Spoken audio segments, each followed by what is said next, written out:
Yes, so very good evening to all the participants, everyone out there to join us. Yes, so today we all are here for a wonderful session on the few top tech courses in Europe, right? So we all know that yes, Europe is one of the best booming economy of the world. But in Europe, particularly, we'll be talking about Germany. And for your information, Germany is, the fourth largest economy of the world. Not only this, Germany is the third best education system of the world. And for your information, Germany is the number one economic development country of Europe. There are so many benefits of Germany, like the average aging population of Germany is somewhere touching to 45.7 years, which means that yes, there are a lot of scope for the young bloods who are in their early 20s and early 30s also. So Germany is the hub, which we can see that yes, for overseas education, for international students, it is going to be the best, one of the best countries of the world. So for discussing more, I have today with me Mr. Prasham. Mr. Prasham is the business development and partnership manager from University of Europe. Welcome, Prasham. Thank you, Ajay. Thanks for the introduction. Hi, everyone. As I mentioned, I'm the Business Development and Partnership Manager for University of Europe for Applied Sciences. We are one, how should I say this? We are one of the known state-accredited private universities within Germany, and all the degree courses that we offer, that is our bachelor degrees in the field of business, tech, art and design, journalism, psychology, including our master's degree in the same faculties. All these degrees are actually state accredited German degrees, and any student who actually apply with us does not have to worry about accreditation issues at all whatsoever, because our degrees are recognized worldwide.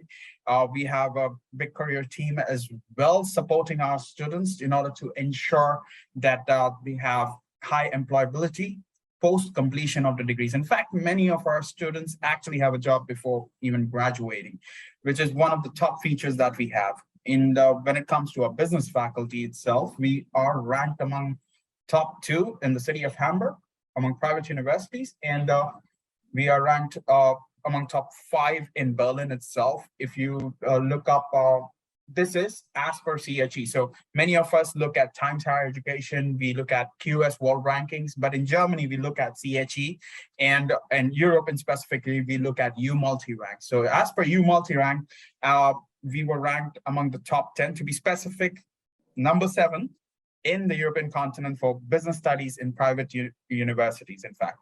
So this is like one of the top accreditations we are looking at. In fact, many of our programs, forget about many of our programs, in fact, all of our programs, we have the major benefit wherein we can accredit our own programs ourselves and then later notify the Senate or the accreditation bodies so that they can allow international students to participate.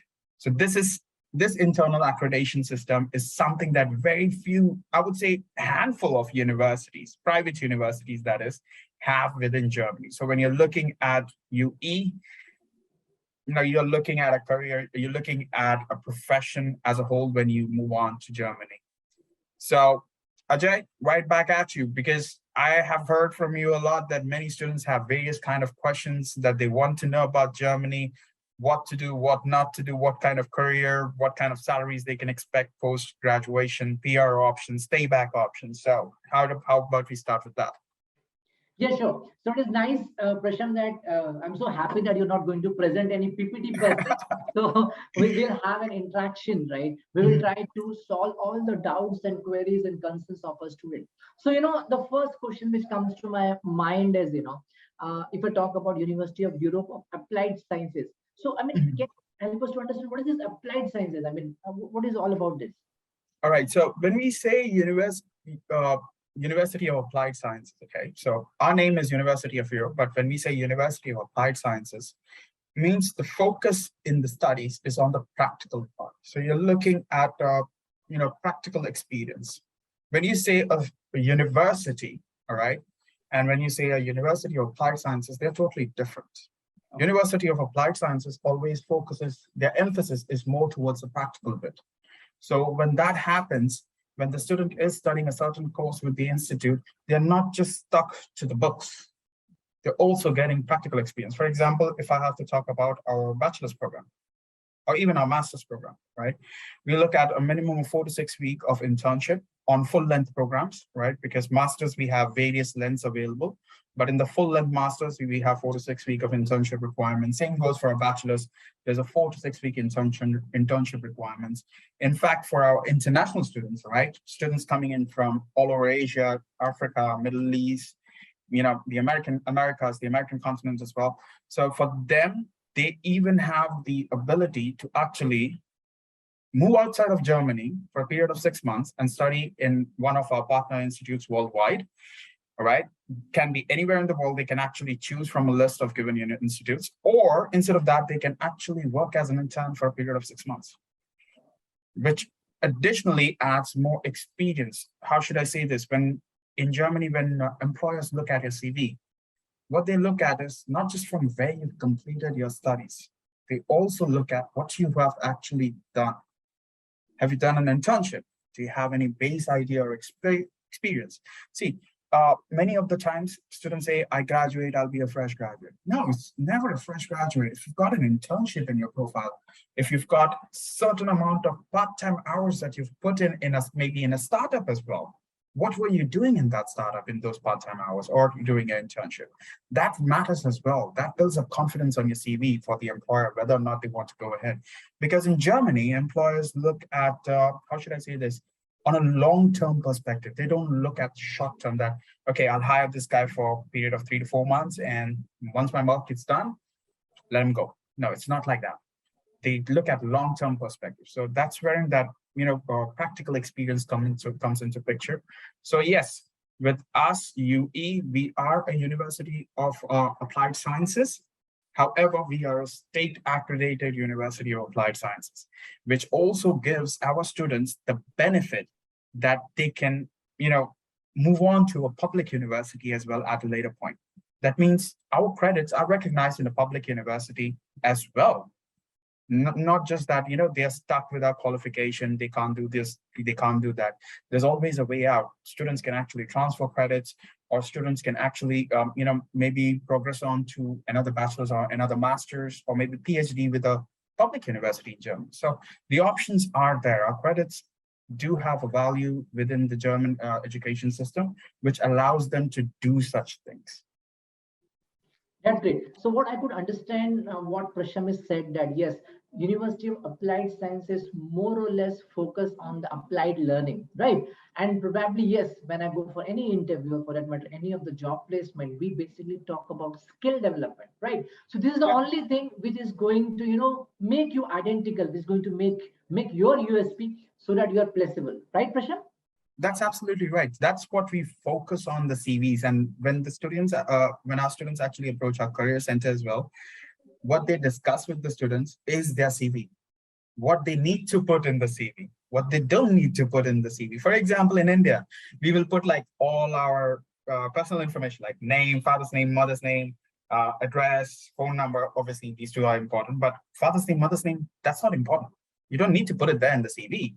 Instead, put what you have done. That's what is more important. Emphasize on what you have done according to the kind of job you are applying for.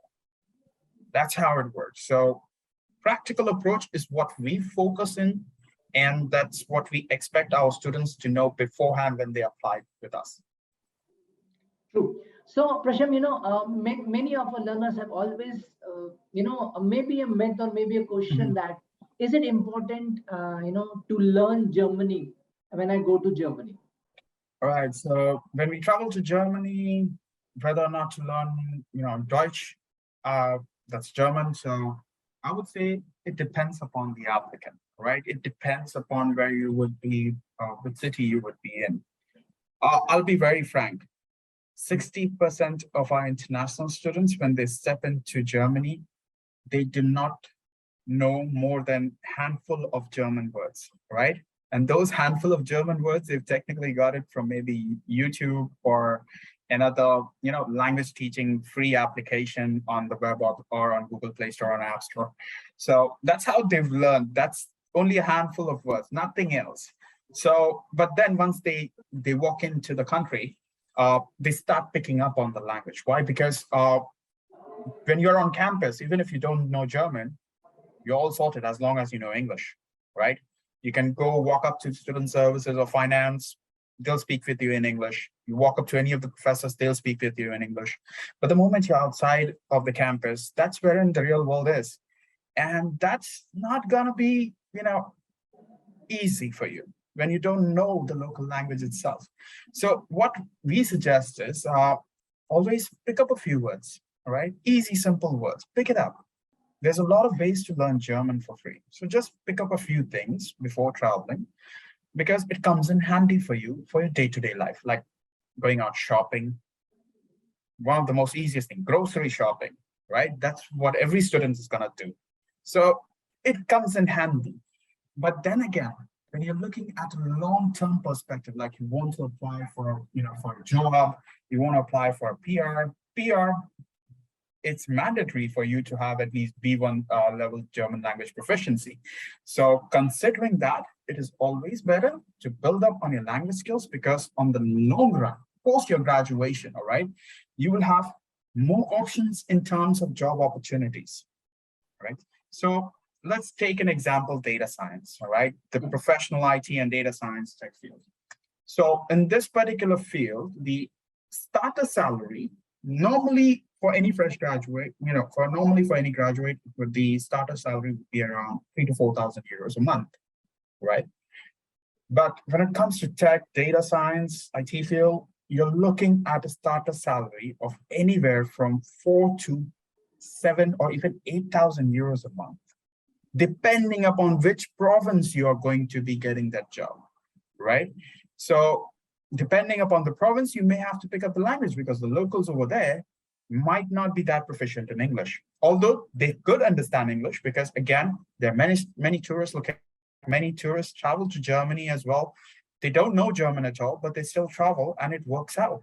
So to a certain extent, English is now a known language in the country. But then again, for a long-term perspective, considering that you'll be applying for a PR, it's better to pick up the language. Not necessary that you need to learn it over here itself. Just pick it up while you're studying with us. That's absolutely fine. Right. So, my dear learners, we have the German proficiency language is divided into A1, A2, B1, B2, C1, and C2. So, what Prasham is saying is, normally when you apply for PR and all, then we require B1 proficiency level of language. But then when we are going to Germany, we just require the very basics, the ABCD of Germany, which could be something like even if you clear A1 or up to A1 will be more than sufficient. Yeah. Right? Yeah, that's just very basic. Very true. So, see, nowadays, even Prashant, we are hearing that even for going to Germany, we have to go for some English proficiency test. Is it right? Yes. Now, normally you would say like if you go to Germany, you need to know Deutsch. But then now, ever since our Brexit took place, so Europe is now divided. You have your UK, which is separate, and then you have the rest of the Europe. And what happened was post Brexit, many of the multinational firms who had their head offices headquartered in the UK, because of Brexit, now they have to open new headquarters in Europe because of various purposes like taxation or their working model or their business strategies. Because of the new regulations post Brexit, they do not allow them to have no office in Europe and just have an office in the UK. So many of the multinational firms have moved into Europe. Now, for a multinational firm, there are two countries as a major target. One is Netherlands, the other is Germany. And among these two, Germany is the most viable option because of the fact being that with Germany, you have a stable economy. Germany is actually a country in the European continent with the most, how should I say this, stable economy. And at the same time, it is also the country which you can, if you could actually, look it up, do a bit of research. In terms of debts, I don't see any debts that the country has at all, right? And in fact, everything is covered by the German government itself. You've got, you've got a great social, how should I say this, pension scheme.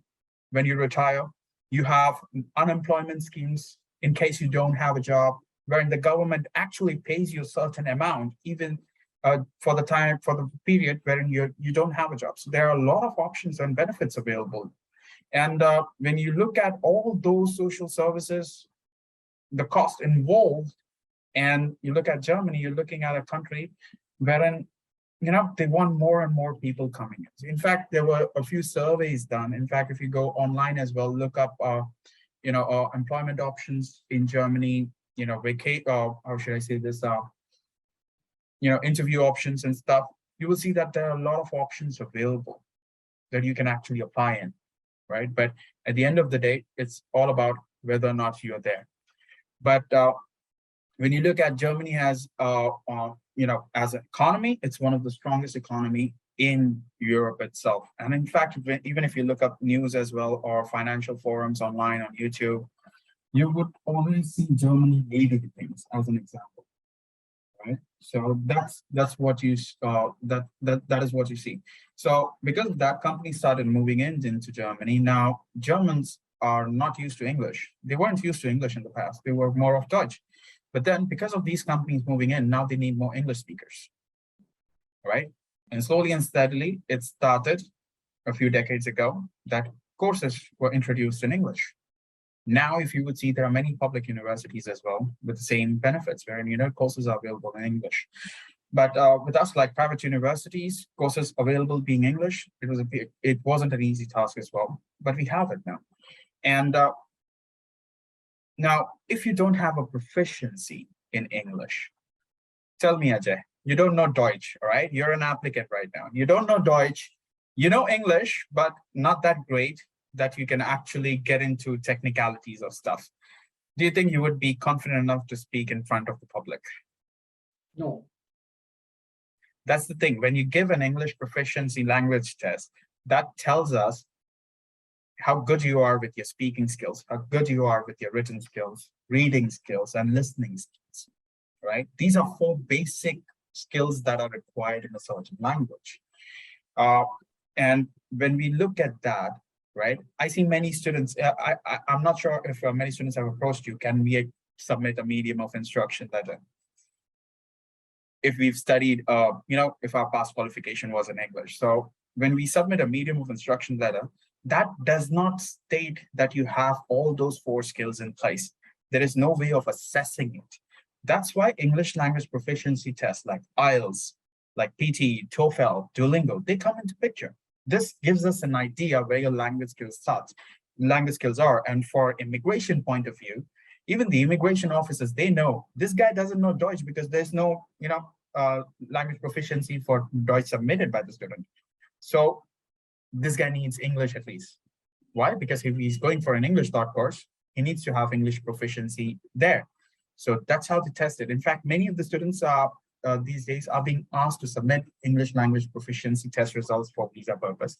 But at the same time, these language proficiency tests also builds up a good profile in terms of immigration. Right? It's not a disadvantage that, okay, I have to wait, I have to give a test, I'm nervous, what if I scored low? Doesn't matter. Give your best.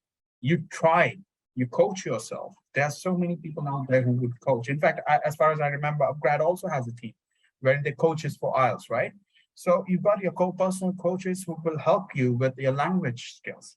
And then just give the test and just finish it up. Why? Because it's not just going to help you with Germany, it's going to help you with other countries as well. So that's important in terms of immigration point of view. See, medium of instruction letter may not save you all the time. All right. That just tells us, okay, you finished your last qualification in English. That's it. Doesn't talk about your skills, but your proficiency test talks about your skills. So yes, to a certain extent, IELTS, TOEFL, PT, Duolingo, these tests are important in terms of immigration and visa, and applications as well. That's great. So yes, so my dear friend, we need to go for English proficiency test. It could be any English proficiency test the way you like, right? So yeah. I mean, many a times we have seen, Prasham, that we have few learners, who have certain gap. Like probably I've done my graduation in the year 2010, right?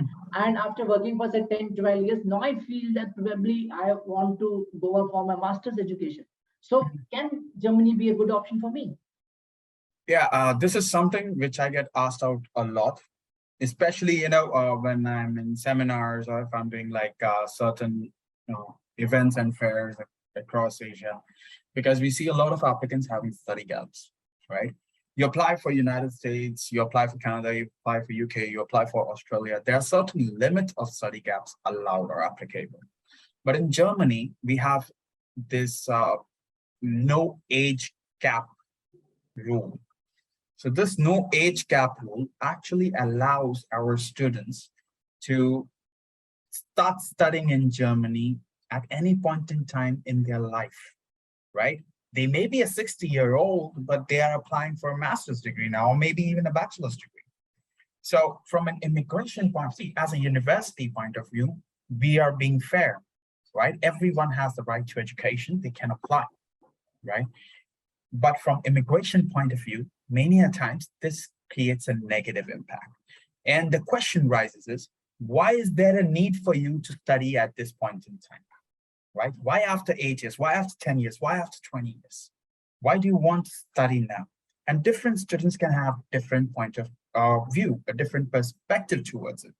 I still remember one of the students that we had last year, September, all right? He was from Bangladesh. He had one bachelor's degree, three master's degree from three different countries, right? Bachelor's degree from Bangladesh, of course. Then he had a master's from United States, UK, and Australia as well. So he had three master's degree already. And this one was going to be his fourth master's. His explanation to the immigration was, see, as you can look at my profile, I have three masters already. This is the fourth one I want to go for. Financially, I'm a CEO of four companies in Bangladesh.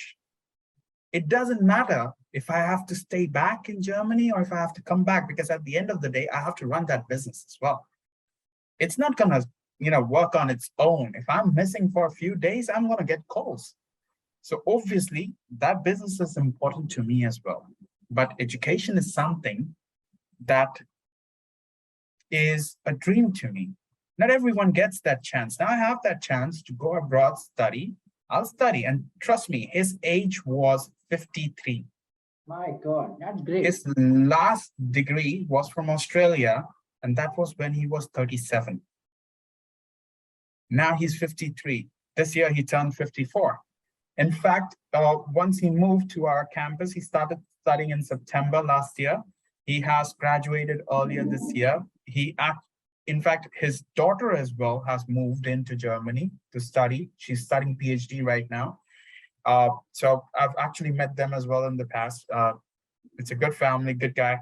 But at the end of the day, this is just an example. I see applicants who have study gap of 8 to 10 years as well. And for them, the major reason is the reason they want to do that degree now is because that will help them with their profile, with their career.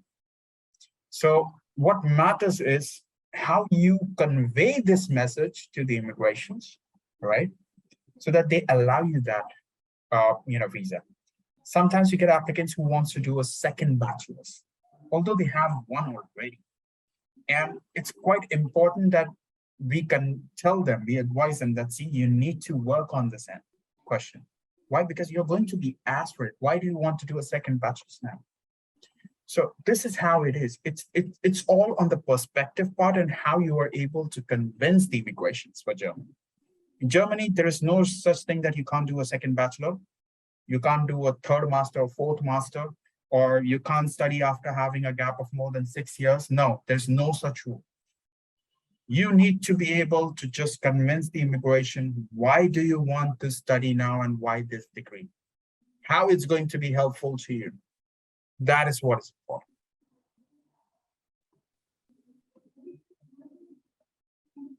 That's great.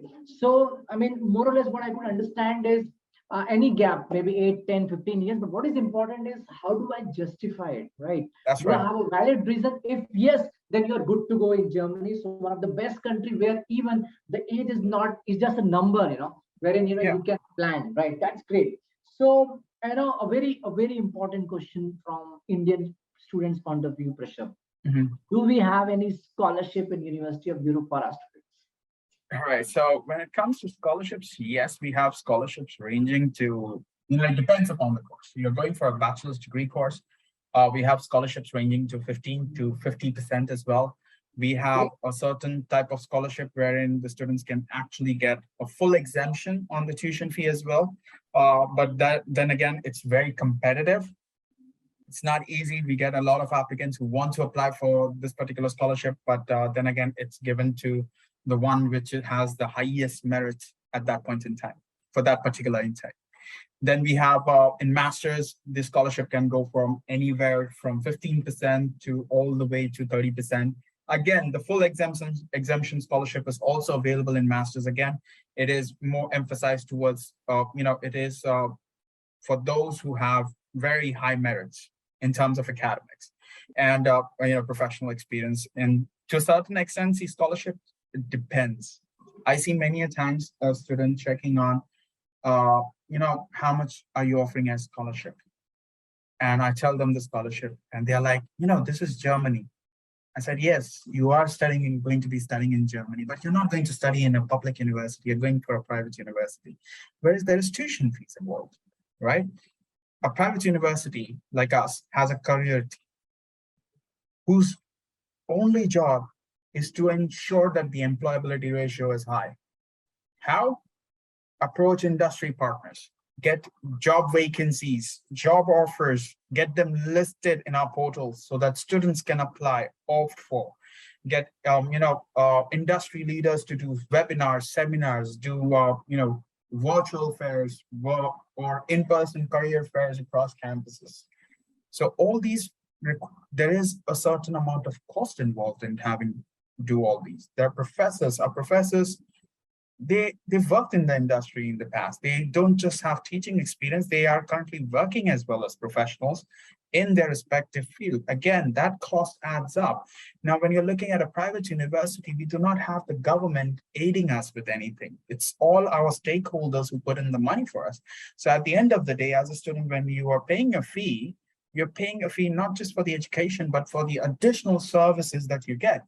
And when you approach a public university, all the expenses is dealt by the by the government, right?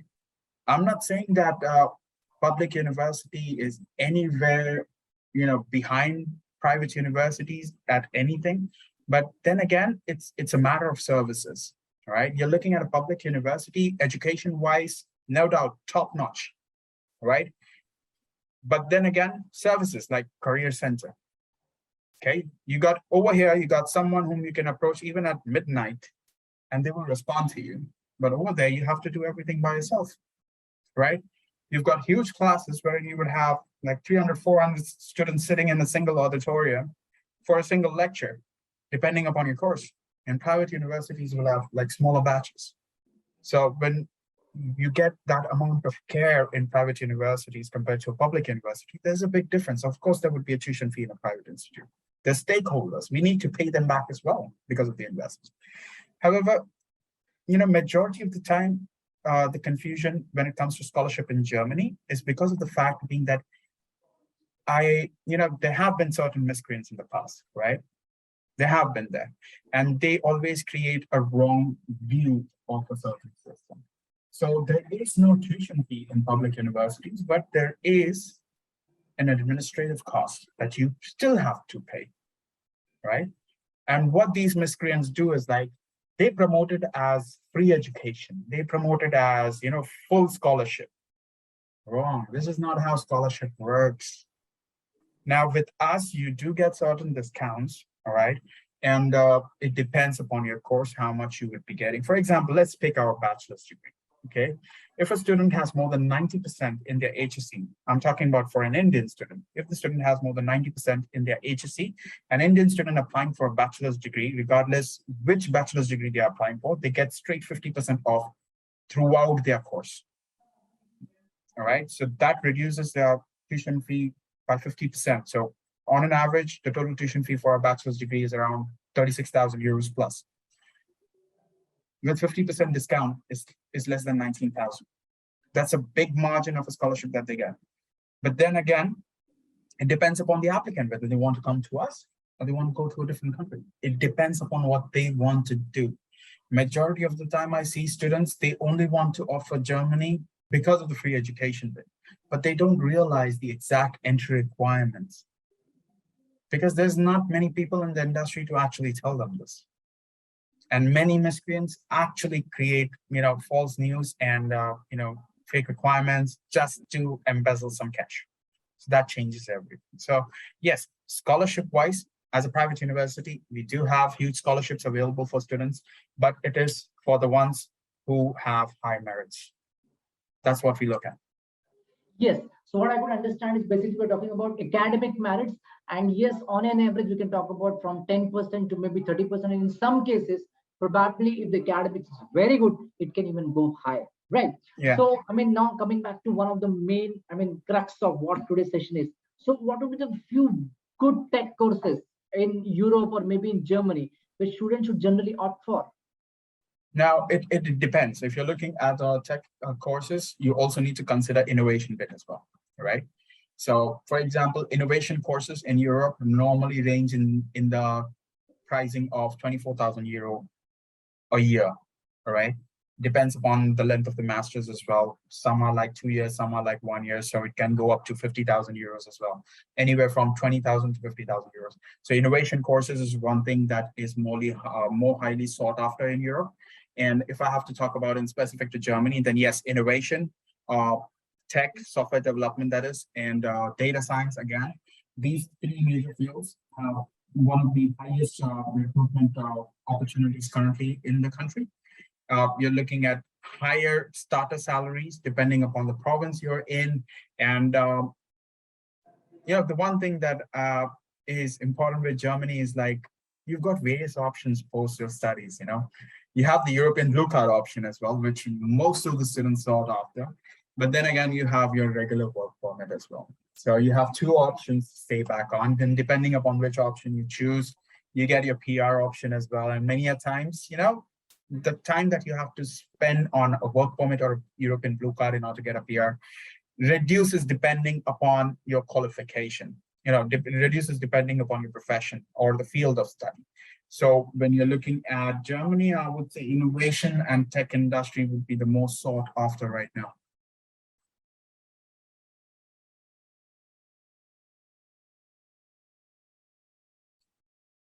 Great. So, what we could understand is yes, among few other courses, data science is one of the best course which you can have, right, Prasham? So, right, we know that the world is moving towards data. The world is moving towards courses like artificial intelligence, big data number, and Mhm. all. And yes, Okay. data science is one of the best tech course we could ever thought of. In countries like Germany, right? So now, once I thought of doing a course in Germany, one of the most important thing which comes to my mind is living cost, right? Mhm. Because generally we feel that when I go for overseas education, it could be somewhere between 10 lakh, 12 lakh, 15 lakh. So what is the living cost for Mhm. Germany? Now, when you're looking at Germany, I would say if you're looking at Berlin itself in specific, all right. Berlin, I would say you would say it's one of the cheapest ones compared to other capitals like Sydney or New York or London. You're spending on an average of anywhere from 800 to 900 euros on a month, which includes your accommodation rent, your insurance, your food, and miscellaneous expenses like your phone bills or additional shopping additional shopping on personal effects. You're looking at an average of 800 to 900 euros, but then again, it depends upon the applicant itself. What kind of lifestyle they have. It can go up to 1,000, 1,500 as well. But then again, when you look at the basic average value, it comes in between 800 to 900 is what you're looking at as, living expense type. But when you're going for education purpose, for the initial first year, according to German immigrations, you're required to have a block account.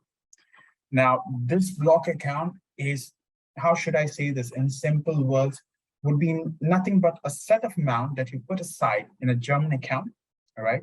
So there are many block account providers out there, German institutions who offer block account assistance to international students. And what happens is like you get this money back into your German bank account once you've received your visa and you've traveled to Germany. How you get it? You get it in the form of 12 monthly installments. However, if you get a refusal, visa refusal, or anything as such, or if you cancel your travel, then in that case, you can always request the money back from the work account provider. There are certain procedures that you need to follow, but it's always there. So yeah, living expenses, right? You are looking at somewhere between 800 to 900, maximum 1,000. There are applicants that I've seen who manage in less than 600 euros a month as well. So it depends upon you. Sometimes you're able to cut down a lot because take it, you are literally sharing your accommodation. So you're in a sharing accommodations, cost is less. But if you're living in, a studio apartment alone, cost will be higher. So that is the food cost on an average 200 to 50 euros. That's it. Not much. So your expenses are limited to your lifestyle. If you have a regular student lifestyle, you're not going to end up spending much. But if you have like a high profile lifestyle, then obviously the expenses will increase. Yeah, that's true. So more or less it depends on the lifestyle of the student. But then one more thing, Prashant, so if whatever the living expenses are there, do I have the opportunity to recover it back? Do I have the opportunity of part-time earnings in Germany? Yeah, definitely. You do have the options for part-time earnings. On an average, you can work 120 full days in a year, right? It depends upon you how many hours a week you work, but you should not exceed more than 120 full days because that is actually the limitation set for a student by the German Immigration Authority. However, when you see master's applicants in Germany, they actually end up working longer than this 120 full days a year. There is a reason for this because Germany, unlike most of the other top nations around the world, Germany has something called as working student contract. So you have your part-time work contract, and then you have your working student contract and your internship contract. So when you're talking about how should I say, when you're talking about your working student contract, you're neither working with the company on a full-time basis, nor you are on a part-time contract, nor you are an intern. It is somewhat, almost you are a full-time employee, somewhat, you're near to that. It's almost like you're on probation period. So this allows the student to actually work longer hours than 120 full days in a year. However, when the students see that they are nearing that period, they are required to take permission from the local labor office so that they can work the extended hours, right? So they need to approach it. It's not like, okay, I got a working student contract, I'll just continue on and exceed it. Nobody is going to question me. No, you need to first inform the local labor office, let them know that you may extend your 120 full days in a year work limit because of the working student contract. You are a master's applicant at so-and-so university. This you are in so-and-so semester at the moment. This is when you're going to complete your degree. You have to give that explanation and all information to them, and they would give you the approval. Once they've given you the approval, they will extend your 120 full days in a year to even 150 as well, or even 180. It will depend upon your working student contract. And in fact, when I look at our students as well, when they start working, they are actually in a work. Many of our students are actually in a working student contract when they're doing their master's degree, especially during the third and the fourth semester. They're actually on the working student contract if they are going on a full-length master's degree of 2 years.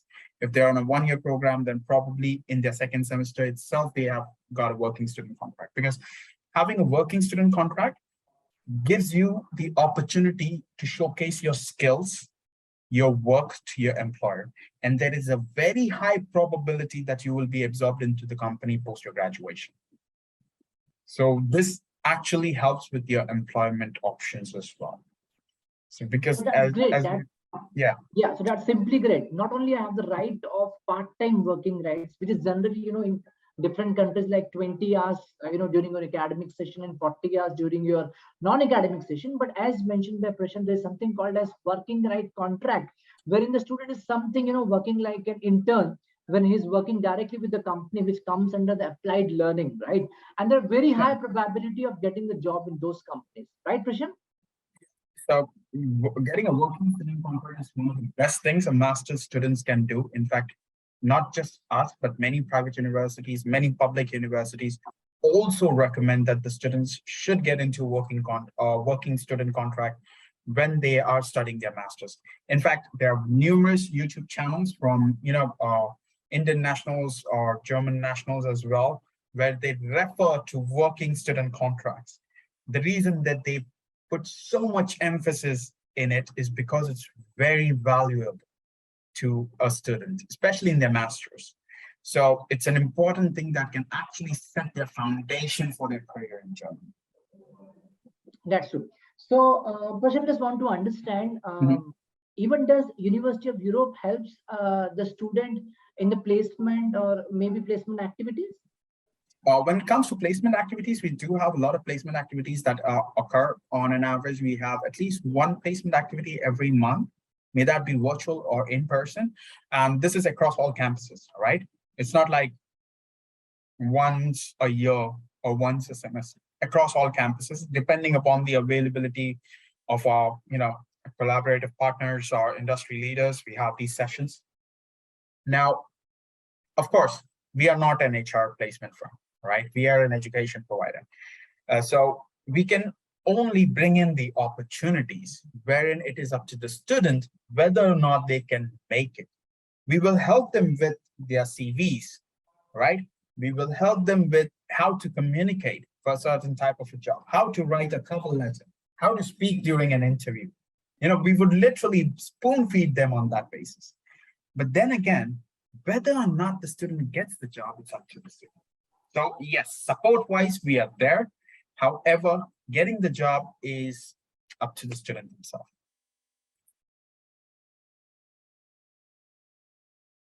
Right, Prashant. So that's simply, make me very feel and confident that yes, if I join University of Europe, there's very high probability that yes, I'm going to get placed. So the one more question which comes to my mind is, Mhm. what is going to be the average salary, which I'm going to get, and what is going to be the cost benefit ratio, like maybe ROI in my case, like what is going to be the fees and what I'm going to Mhm. earn. Well, if we talk about ROI, it depends, right? When you're looking at a public university, a bachelor applicant, post graduation would earn anywhere starting from 38,000 euros a year. And for a master's applicant from public university would earn anything like 45, 46 a year as a starter salary. And when I compare that to our students, our bachelor applicants on average have a starter salary of 41,000 a year, 41,000 euros a year. And for masters, it depends. It just depends upon the company. It starts anywhere from 51,000 on and onwards. So average salaries, yes, it is there. Uh, but it also depends upon the student's willingness to move to other cities across Germany. Because in Germany, uh, it is more often seen that students once, the student may complete their bachelor's in one city, but they may complete their master's in another, and they may have a career in another city. So they're always roaming around from one city to another. But then again, yes, it's up to the student. ROI basis, if a student is doing an MBA with us, uh, a 1 year MBA that is in specific, the current cost for an MBA, if the student pays the full tuition fee in advance on offer, is around 9,500 euros, 1 year program. And when I look at that cost plus I look at the living expenses are roughly around 11,300 euros according to the new norms by the immigrations. So that's roughly around altogether 21,000 euros. So, and plus, of course, I'm not forgetting about the amount of time the student would be working during studies, right? Because at the end of the day, the student will have a lot of time to work on, especially during our MBA programs. So if I have to calculate that, you're looking at a return of the return of investment would be like maximum 2 or 3 years down the line. Whatever that they've spent in that 1 year, right, is back in their pockets. In fact, they would 2 years, 3 years down the line post their graduation, depending upon the type of visa they're on, or maybe they are on a working student, work permit, or if they are on an EU blue card, they might be even eligible for applying for, PR, permanent residence in Germany. So it depends. So 2 to 3 years normally is what the outcome we see for masters. For bachelors, it may take a bit longer. It also depends upon the kind of job they are into and their progression in their career. This is also matters. So on average, 2.5, 3 years would be the return on investment that we see. So more or less, yes, now we could understand that yes, there are a lot of good opportunities for me as a student to join University of Europe, because not only the Germany has a lot of opportunities, but as mentioned by Prasham, there are good support system by the University of Europe, wherein the university helps me for the holistic development, which can help me to get a better placement, a better job. Right, Prasham? Yeah. Yeah, that's great. So, just a very generic thing. Once I complete my education, so what is Mhm. going to be my work permit visa? And is it a myth or is it right that I can get a PR in Germany? Well, PR, yes, you can, right? As long as you meet the requirements. Now, after your studies, now, once you've graduated with us or any of the German universities, you are eligible to apply for a job seeker visa of 18 months. There's something that every student has to do once they've graduated so that they can extend their stay. Now, I'm saying job seeker visa, right? But many people say stay back period. Some say, post-study job visa. No, it's actually a job seeker visa for 18 months, to be specific. During these 18 months, the student can stay back in Germany, and look for a job. No questions asked. Once they've got their job, the dream job they were looking for, or the job which gives them a certain idea that, yes, this is what I want to do, and this is the kind of job that I wanted, or this is what I need. This is what I wanted to go ahead and progress on to. So once they have that full-time job, they need to convert their uh, you know their state, how should I say this, the state permit, the job seeker visa. They need to convert it. Now here they have two to three options over here. One is, of course, the work permit, the regular work permit. There are certain regulations to it. However, for a regular work permit, I would see a minimum salary of 35, 36,000 euros a year does well. Then we have the EU Blue Card, which is the second option. EU Blue Card is mostly for the most sought after professionals in the industry. For example, tech, medical. So these fields, they have a lot of EU Blue Card holders. And this is also one of the few fields which Germany needs right now. Now, apart from that, there's the freelance visa option. Freelancer visa, of course, just like the name goes, freelancer, having your own business in Germany. Now, there are regulations to this, so please, it's for the audience. When I say freelancer visa, you can apply for it. Doesn't actually mean you can apply directly. You need to go through the regulations first. Please read through the regulations, who can apply, who cannot apply, what is the kind of background you need, because I'm not going to be talking about it in description right now. Okay, I'm just mentioning the names here. So please go through these visa types individually, look at the differences, what are the options, and how you can proceed. All right. Now, as I mentioned, you got a work permit option, EU Blue Card option, you got a freelancer visa, right? Post spending a certain period of time on either of these three visas. So for work permit, it's around an average of 4 years is what is the limit. On EU Blue Card and on freelancer visa, it's 3 years that a person is eligible to apply for a PR. However, right, when I say 4 years for work permit and 3 years for EU Blue Card and freelancer visa, it is not always that particular period. It can be less as well. I know applicants who've taken just 2 years of their time on work permit and were still able to apply for a PR and got their PR, right? So it depends upon your profession as well. So for example, I mentioned tech professionals, medical professionals. These are sought after professionals, right? These are, how should I say this, STEM professionals.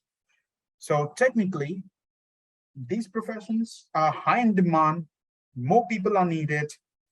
So obviously, getting a PR is a lot more faster when you are in these professions, right? So if I have to compare a business psychologist, right? And I have to compare it with a regular, how should I say this, managerial job, right? When you look at a business psychologist, you're looking at a person who can be in either HR, who can be in either team management, all right, who can be a business analyst. So it depends upon their profession, but the degree is also important. So compared to a person who's at a managerial role and only has a business bachelor, this guy has a business psychology bachelor, all right? So this guy has much more preference when it comes to PR compared to the guy who's just done a business bachelor's. So you need to look at that perspective as well. You need to look at what you're going to do, what you're not going to do, the kind of profession you're looking at. Because I see many students wanting to do business, but nobody wants to do business psychology. Well, business psychology is one of the highest paid jobs, in fact, in Europe. You go to United States as well, it's one of the highest paid jobs. I still remember my last interview, which was more than 5 years ago, all right? Before I got into UE, I was interviewed by a psychologist. It was 4 hours long. I couldn't bear it. I was like, okay, I'm gonna break, just finish it up, just get it over with. I waited that long. And for UE, when I got interviewed for 3 hours long. All right. Again, there was certain aspects wherein I saw that my psychology was tested. It's like a make or break thing. Okay, so when you're looking at a business psychologist, he may have a better chance of getting a PR early compared to a business bachelor student, right? So it depends upon the course that you've done, your profession as well. So technically, PR is not a myth. You can get it. And in fact, once you stayed on a PR for a certain period of time, it has happened in the past. The government, the immigrations might even offer you nationality as well. This aspect is there involved with PR. Okay. Now we're looking at Germany at a point wherein they require professionals at a very huge number.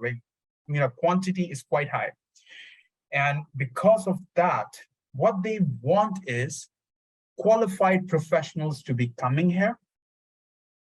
If they're coming via education route, absolutely fine. Come by education route, develop your skills, stay back with us, work on your careers. We are absolutely fine with that. Because at the end of the day, we need you to support our systems, all right? You've got tech professionals. Why tech professionals is needed? Well, this happened, we were having this conversation a month ago, all right?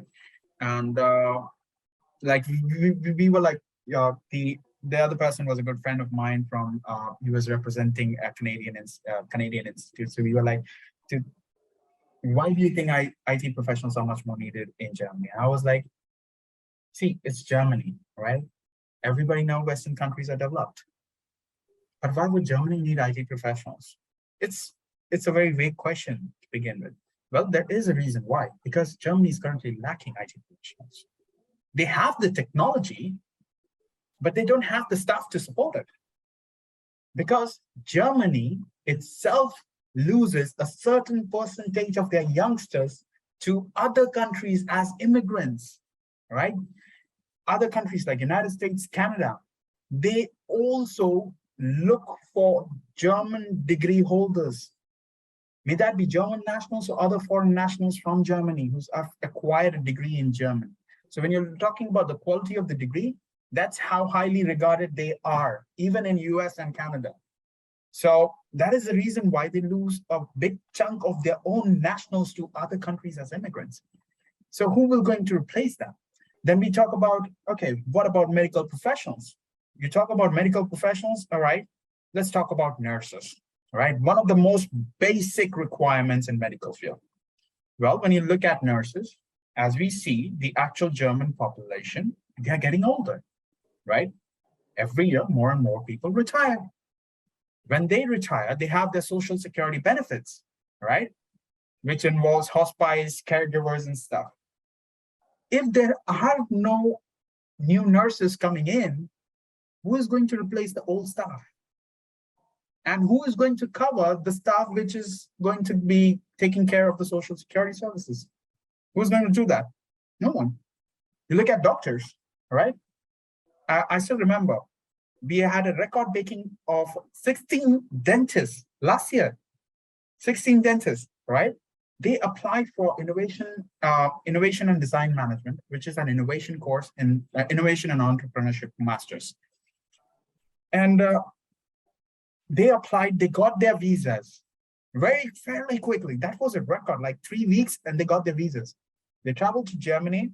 And of course, because of their profession, if they want to practice in Germany, they need to get a license, which requires them to go through certain state regulation tests. So they went through that test and they can practice now.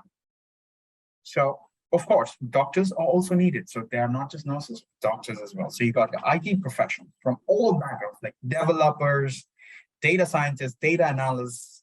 Then you have your graphic designers as well, UX and UI, another emerging field in Europe, right? So you've got various fields in the tech field, not just in art and design. So there is a demand to a certain extent, and that demand has to be fulfilled. There has to be people, staffers covering those demands. So that is quite important here. So yes, PR is not a myth. Getting a work permit is not a myth. Staying back in Germany post-studies is not a myth. It is just that compared to 2 decades ago, the way the visa process was, it may have been difficult back then, but now it is a lot more smoother. We see the immigrations are streamlining the complete process from start to end for applicants. Now, there are new regulations which will be launched in the coming days by the immigrations as well, which will more streamline the process within India for applicants. At the same time, they've already tested these methods in other countries as well. So you're looking at a much more streamlined process so that more and more professionals can apply to Germany. Right, Prashant. So we are just running short of time, but the last question, which many of our learners have is, say, if I study in Germany, do I have a right to work in other European countries? Does it work in that way? When you've studied in Germany, all right, this is a most confusing question here, because when you apply for your studies, you graduate in Germany, you've applied for your, post-study job seeker visa as well. But now about job, you get an offer from a French company, all right? What should I do? Am I eligible to work there? During your job seeker visa, you are allowed to travel to France as well. It's not like you're stuck to Germany. You're allowed to travel to France as a tourist. And take it on one such situation, in a casual meeting, a student got, who was on a job seeker visa. He was just roaming around on a vacation after his studies. In just a casual meeting, he was offered a job. And now he's like, am I eligible to even work here? Well, he is eligible. It's just that he needs to apply for a work permit in France and not in Germany. So this work permit, the employer will apply, or even as a student, I can apply? See, he will have to go by the process, right, for the French immigrations. And as far as I know, it is the applicant who applies and goes through the process. So they have to go via that process. But then remember one thing, you're applying from within European continent, right? It's a lot more easier to move to another country in the EU rather than if you're in an Asian country or Middle Eastern country. It's far more difficult to move into EU from here. Right. So for example, the job seeker visa post your studies, it's 18 months if you have a German degree, right? But if you want to apply for the same job seeker visa from your home country right now, maximum 6 months. Or it can be a bit longer, depending upon the financial proof you submit. That means you're literally you need to be a millionaire, right? You gotta have like 30, 40 lakhs in your bank account sitting for more than 6 months to show as financial proof that, yes, I can take care of my stuff during that period. That is when they will give you that opportunity. Otherwise, it's very difficult for job seeker visa. And the process can take up to 6 months as well at a time. So yeah, you graduate, you get a German degree in Germany, job seeker visa completely from Germany itself. You don't even have to exit. It's that fast. But when you're from here, you have a bit of disadvantage. Okay.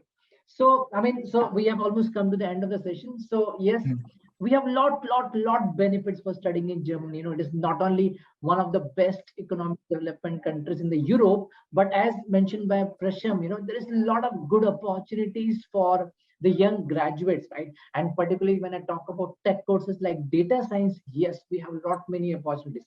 And my dear friends, we have a good opportunity, to go along with upgrad, because upgrad will help you everything, right from your free counseling to support to your visa. Each and everything will be supported by the upgrad to make sure that yes, you reach to the dream destination of Germany, that is University of Europe, and you study one of the best course which is called as data science, right?